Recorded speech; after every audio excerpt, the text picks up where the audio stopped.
Kung susuriin natin ang kasaysayan ng politika sa Pilipinas, isa sa pinakasikat at pinaka-controversial na pangalan ay walang iba kundi si Mar Rojas. Siya yung tao na parang mayroon ng perpektong resume para maging pinuno ng ating bansa dahil sa kanyang talino at malalim na pinagmulan. Apo siya ng isang dating pangulo at anak ng isang kilalang senador, kaya naman mula pagkabata ay nakatatak na sa kanya ang serbisyo publiko. Pero kung mapapansin ninyo, nitong mga nakaraang taon ay bigla siyang nawala sa sentro ng atensyon. Wala na siya sa mga maiingay na debate, hindi na natin siya nakikita sa mga malalaking kampanya, at tila pinili na lang niya ang manahimik sa isang sulok. Nakakapagtaka tuloy isipin kung nasaan na nga ba ang dating pambato ng Liberal Party na laging nasa balita noon.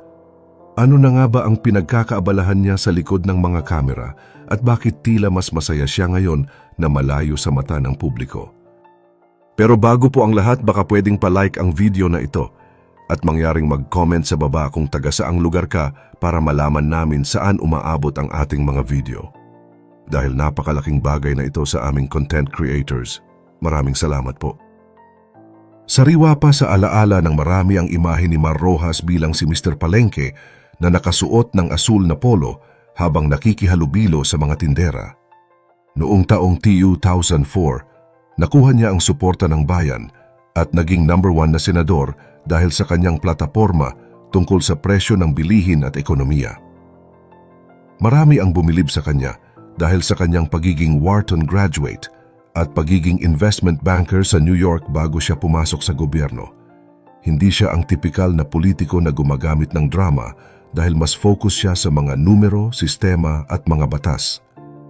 Sa katunayan, iniwan niya ang kanyang marangyang buhay sa Amerika noong namatay ang kanyang kapatid na si Dingoy Rojas para lamang ipagpatuloy ang tungkulin nito sa Capiz.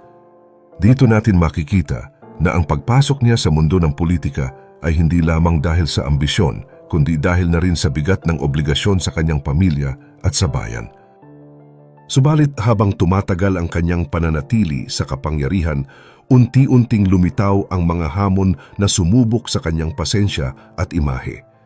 Noong naging secretary siya ng Department of Transportation and Communications o DOTC, doon nagsimula ang isa sa mga pinakamalaking sakit ng ulo ng mga commuter, ang problema sa MRT-3. Halos araw-araw ay naging laman ng balita ang mga aberya sa tren, ang mahabang pila na umaabot hanggang kalsada at ang mga technical na palpak sa maintenance. Para sa mga eksperto, ang problema ay bunga ng mga lumang kontrata at legal na issue, pero para sa ordinaryong Pilipino na nahihirapang pumasok sa trabaho, ang mukha ni Mar Rojas ang naging simbolo ng lahat ng hirap na ito. Dito nagsimulang magbago ang tingin ng masa sa kanya dahil tila hindi sapat ang kanyang talino sa ekonomiya para ayusin ang isang bagay na direktang nararamdaman ng mga tao sa kalsada. Ngayong wala na siya sa anumang posisyon sa gobyerno, mapapansin natin ang isang malaking pagbabago sa kanyang kilos at hitsura. Kung dati ay laging formal at kalkulado ang bawat salita niya, ngayon ay mas madalas na siyang makitang nakasuot ng simpleng t-shirt habang nagluluto o nag-aalaga sa kanyang mga anak.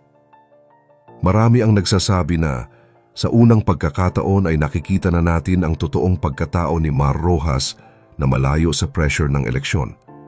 Nakakatuwang isipin na kung kailan siya hindi humihingi ng boto, doon pa siya nagmumulang mas natural at mas madaling lapitan ng mga tao.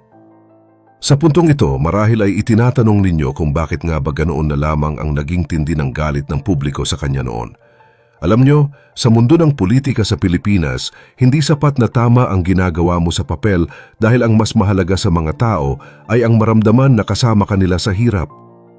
Noong hinarap niya ang issue ng MRT, ang paliwanag niya ay technical at base sa mga kontrata. Sinabi niya na hindi naman parang bumibili lang ng groceries ang pagkuha ng mga bagong tren at ang pasilidad ay hindi naman pag-aari ng gobyerno kundi ng isang pribadong kumpanya. Sa madaling salita, tama naman ang kanyang mga katwiran sa aspetong legal, pero para sa mga pasaherong pawis na pawis at pagod sa paghihintay, ang mga ganitong sagot ay parang kawalan ng malasakit. Doon nabuo ang mga bansag sa kanya na naging mantsa sa kanyang pangalan sa loob ng mahabang panahon. Pero hindi lang doon natapos ang mga pagsubok dahil dumating ang mas malalaking trahedya na tuluyang yumanig sa kanyang imahe bilang leader. Noong nanalasa ang Super Typhoon Yolanda, naging sentro si Mar Rojas ng usap-usapan dahil sa isang video kung saan naging usapan ang tungkol sa sistema at utos ng Pangulo. Para sa kanya, iyon ay pagpapatupad lamang ng tamang proseso sa gobyerno, pero para sa mga biktima na nawalan ng mahal sa buhay at tirahan, ang dating niya ay malamig at elitista. Nawala ang koneksyon niya sa damdamin ng masa dahil mas pinili niyang maging organisado kaysa maging emosyonal. At kung mayroon mang pangyayari na talagang nagpatibay sa galit ng marami, iyon ay ang madugong Mamasapano incident noong taong 2015 kung saan 44 na SAF commandos ang nasawi sa isang operasyon. Bilang secretary ng DILG noon, inaasahan ng lahat na siya ang may kontrol sa kapulisan, pero ang masakit na revelasyon ay hindi pala siya lubos na nasabihan tungkol sa plano. Ang katagang tinago sa dilim ang naging depensa niya, na maaaring totoo naman sa teknikal na usapin, pero huli na ang lahat para sa emosyon ng publiko. Noong humarap siya sa mga kasamahan ng mga nasawing sundalo, naging madamdamin ang palitan ng salita. May mga sundalong nagsabi na tila hindi na sulit mamatay para sa bayan kung ang gobyerno mismo ay hindi sila kayang protektahan o bigyan ng reinforcement sa oras ng laban. Sa mga hearing sa Senado, nakita ng lahat ang isang Mar Rojas na kalmado, detalyado at napakahusay maglatag ng flowchart. Ngunit sa isang bansang nagluluksa, hindi flowchart ang kailangan kundi tunay na yakap at pakikiramay. Dito na siya tuluyang tinatakan ng publiko bilang isang leader na magaling lang sa papel pero kulang sa puso. Kasabay nito ang paglakas ng social media kung saan ang bawat kilos niya ay ginagawang biro o meme. Kahit anong gawin niyang pagpapakita na siya ay karaniwang tao, gaya ng pagbubuhat ng sako ng bigas o pag-aayos ng trapiko sa ulan, ay laging nabibigyan ng maling kulay. Noong eleksyon ng 2016, naging labanan ito ng dalawang magkaibang mundo. Ang isang technocrat na si Mar Rojas laban sa isang palaban at matapang na si Rodrigo Duterte.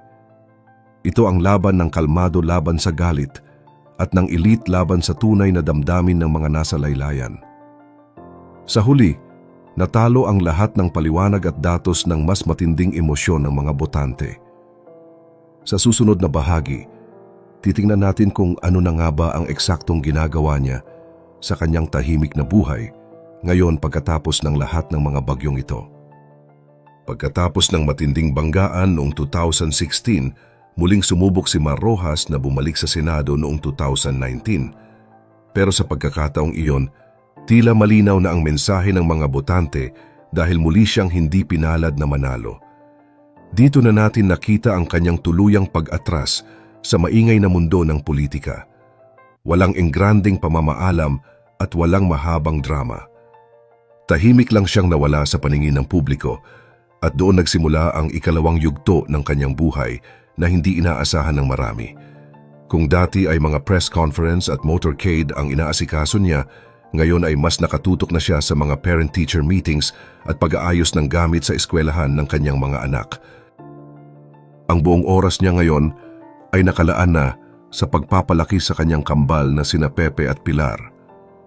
Kilala na siya ngayon bilang isang hands-on na ama na nagtuturo ng homework at palaging nakabantay sa paglaki ng mga bata. Malayo sa imahe ng isang makapangyarihang public official, mas nakikita na natin ang isang tahimik na haligi ng tahanan. Bukod sa pagiging ama, bumalik din siya sa pagpapatakbo ng kanilang mga negosyo at investments sa ilalim ng Araneta Group. Ginagawa niya ang lahat ng ito nang walang kasamang kamera at walang anumang press release. Kung may impluwensya man siya ngayon, ito ay nasa likod na lamang ng kurtina bilang isang advisor at hindi na bilang ang pangunahing bida sa entablado. Kamakailan lang, may isang eksena na talaga namang naging kontrobersyal at gumulat sa madla. Nakita si Mar Rojas na dumalo sa kaarawan ni Pangulong Bongbong Marcos. Marami ang nagtaka at nagtanong kung mayroon bang bagong alyansang nabubuo. Pero kung susuriin ng mabuti, ito ay tila isang simbolo ng closure o pagtatapos ng laban. Dumalo siya hindi para humingi ng pwesto o makipag-deal, kundi para ipakita na tapos na ang panahon ng kampanya at tapos na rin ang mga luma nilang alitan. Wala ring sumunod na appointment sa gobyerno, kaya malinaw na ang relasyon niya sa kasalukuyang administrasyon ay maayos pero malayo sa politika. Dahil dito, tila mas tinanggap na siya ng publiko. Mas gusto na siyang makita ng mga tao na may hawak na bata kaysa may hawak na mikropono.